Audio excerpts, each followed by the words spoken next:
welcome back to my YouTube channel. Balik lagi di channel aku, Anita Cornelia. Di video kali ini aku pengen bahas tentang alasan aku pilih S2 Magister Kenotariatan di UB. Disclaimer dulu, aku nggak bilang pilihanku itu adalah yang terbaik. Kembali lagi, pilihan itu ada di tangan kalian masing-masing, baik buruknya juga ada di tangan kalian masing-masing. Dan video ini nggak ada niatan untuk ngejelekin salah satu fakultas atau universitas lain yang nggak aku pilih. Tapi sebelum kalian mulai untuk lihat videonya, jangan lupa kalian pencet tombol like, comment, share, dan subscribe supaya channel ini lebih berkembang dan aku lebih semangat untuk bikin videonya. Di sini aku bahas 3 universitas karena 3 universitas ini adalah pilihan aku untuk menentukan di mana aku S2 waktu itu. Yang pertama di Upaya. Kenapa aku pilih di Upaya? Karena aku adalah alumni dari Fakultas Hukum Universitas Surabaya dan baru lulus di tahun 2021 kemarin.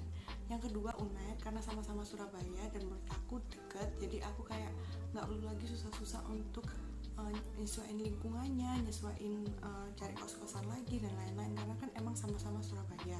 Dan yang terakhir kenapa di UB itu karena sebagai referensi aja, dan aku pengen untuk cari suasana yang baru keluar dari kota Surabaya. Setelah aku menentukan pilihan kesana kemari dan akhirnya aku memutuskan untuk masuk di Magister Kenotariatan Universitas Brawijaya yang ada di Malang. Alasan pertama aku pilih Magister Kenotariatan di UB adalah UB merupakan satu-satunya universitas dengan jurusan Magister Kenotariatan terakreditasi A di Jawa Timur. Untuk di Jakarta, di Jawa Tengah juga banyak ya pilihan-pilihan yang lain. Untuk Magister Kenotariatan di UNER itu akreditasinya masih B, dan untuk Ubaya juga masih B. Jadi aku pilihnya juga bukan karena semata-mata akreditasinya lebih tinggi, tapi emang ada faktor-faktor yang lain seperti di alasan yang kedua dan yang ketiga. Yang kedua pastinya tentang biaya. Siapa sih di sini yang nggak pengen kuliah di tempat yang bagus dengan biaya yang serendah mungkin? Pasti kalian juga pengen dong kuliah dengan mengeluarkan uang sesedikit mungkin. Nah, pasti kalian juga akan komentar, kan nggak relevan kita membandingkan antara Ubaya yang swasta dengan UNER dan UB yang universitas negeri atau PTN. Nah, di sini ternyata biayanya nggak beda jauh ya teman-teman. Pertama kita akan bahas dari Ubaya dulu. Di Ubaya, biaya pendaftaran yang harus kalian keluarkan adalah 600.000. Yang kedua, biaya per SKS-nya dibanderol dengan sebesar 1.500.000, di mana semester 1 ada 16 SKS, semester 2 ada 16 SKS, dan semester 3 ada 8 SKS. Total SKS yang harus kalian tempuh untuk menjadi seorang magister kenotariatan adalah 40 SKS, di mana biaya tersebut kalau ditotal akhirnya sebesar 60 juta rupiah. Kedua, kita akan membahas biaya masuk di UNER. Di UNER, kita harus mengeluarkan biaya pendaftaran sebesar 1 juta rupiah dengan sumbangan operasional pendidikan atau SOP, atau kalian biasanya kenal dengan SPP, itu 12 juta per semesternya. Dan ada satu sumbangan lagi, yaitu sumbangan pembinaan dan peningkatan pendidikan atau SP3 sebesar 20 juta rupiah. SP3 ini dibayarkan hanya satu kali pada saat kalian mendaftar dan diterima sebagai mahasiswa baru di UNER. Jadi total yang harus kalian keluarkan ketika kalian kuliah di UNER dari awal hingga lulus, jika tidak molor, itu adalah sebesar 69 juta rupiah Universitas Brawijaya atau di UB. Di UB untuk Magister Kenotariatan dibagi menjadi 2. Yang pertama reguler 1, yang kedua reguler 2. Untuk reguler 1, kelasnya dimulai dengan weekdays atau kalian jalani dengan setiap hari dari Senin sampai Jumat dengan waktu yang dengan mata kuliah yang dibagi setiap harinya. Kalau di reguler 2, maka kalian akan masuk di weekend, yaitu di hari Sabtu dan hari Minggu. Untuk kelas reguler 2 harganya lebih mahal daripada kelas reguler 1. Menurutku, kelas reguler 2 diperuntukkan bagi khususnya kalian yang udah bekerja, sehingga kalian tidak akan terganggu jadwal kerjanya, dan kalian bisa lebih optimal untuk mengikuti perkuliahan. Nah, untuk biaya reguler 1 dan reguler 2 tadi udah aku jelasin ya, bahwa lebih mahal reguler 2.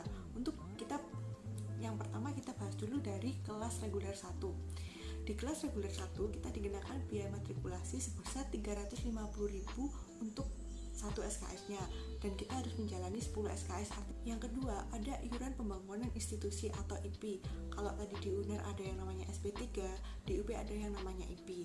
yaitu sebesar 5 juta rupiah dan dibayarkan satu kali saja saat kalian diterima sebagai mahasiswa baru di Universitas Brawijaya. Dan yang ketiga, SPP reguler atau biasa kalian kenal dengan nama UKT, yaitu sama sebesar 12 juta rupiah untuk per semesternya. Yang kedua, kita bahas di kelas reguler 2 atau kelas weekend. Nah, untuk matrikulasinya sebesar 500.000 untuk 1 SKS, dan karena matrikulasi itu 10 SKS, maka total biaya yang harus kalian keluarkan untuk matrikulasi sebesar 5 juta rupiah. Dan iuran pembangunan institusi atau IP sebesar 7.500.000 rupiah, dan sama harus kalian bayarkan di awal satu kali saja saat kalian diterima sebagai mahasiswa baru di Universitas Brawijaya. Ketiga, SPP reguler atau biasa kalian kenal dengan nama UKT, yaitu sama sebesar 12 juta rupiah untuk per semesternya. Yang kedua, kita bahas di kelas reguler 2 atau kelas weekend. Nah, untuk matrikulasinya sebesar 500.000 untuk 1 SKS, dan karena matrikulasi itu 10 SKS, maka total biaya yang harus kalian keluarkan untuk matrikulasi sebesar 5 juta rupiah. Dan iuran pembangunan institusi atau IP sebesar 7.500.000 rupiah, dan sama harus kalian bayarkan di awal satu kali saja saat kalian diterima sebagai mahasiswa baru di Universitas Brawijaya. Ya, SPP reguler atau UKT untuk reguler 2 sebesar 14.500.000 per semester. Jadi totalnya untuk reguler 2 sebesar 71.500.000 ya teman-teman. Jadi kenapa aku pilih UB dan aku pilih reguler 1? Tentunya yang pertama karena emang akreditasinya A, dan yang kedua emang lebih murah dibandingkan dengan UNAIR, Ubaya, ataupun reguler 2.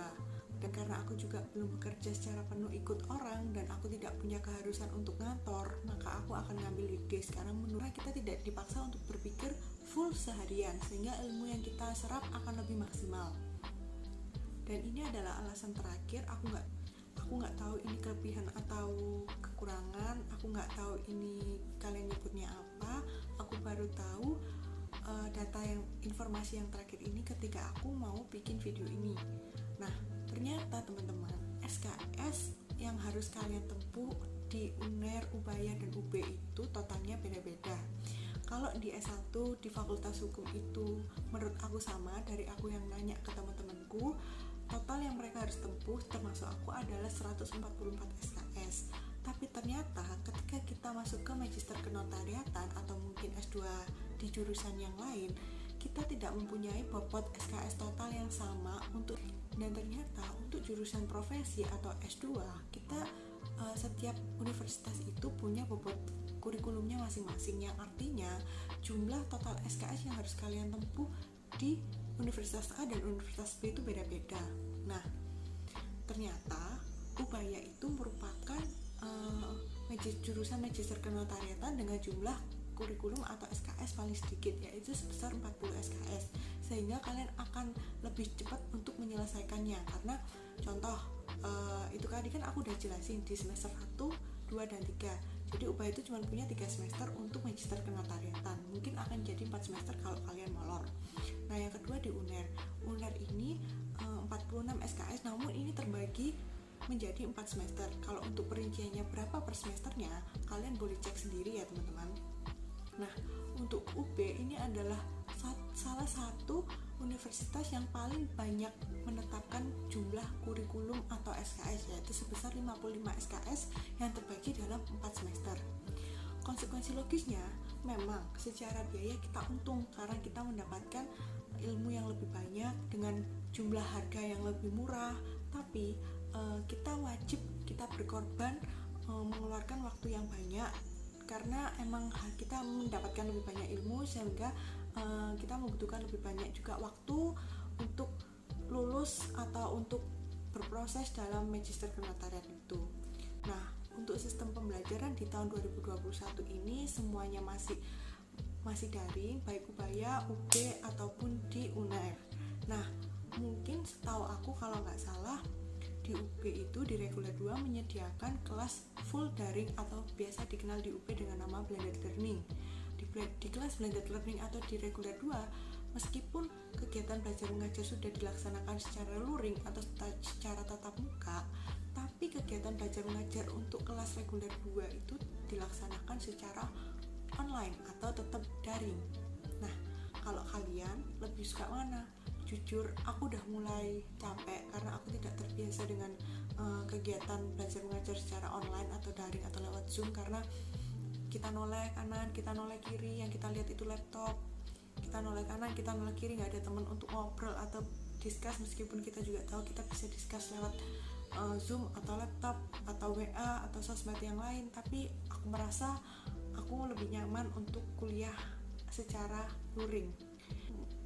Video ini aku buat sebagai referensi bagi kalian yang pengen ngambil magister kenotariatan, sehingga kalian tahu, oh ternyata tidak semua universitas mempunyai bobot yang sama, kira-kira disesuaikan dengan apa yang kalian mau, apa yang kalian inginkan, dan semoga kalian diterima di universitas yang kalian inginkan. See you on the next video and bye bye.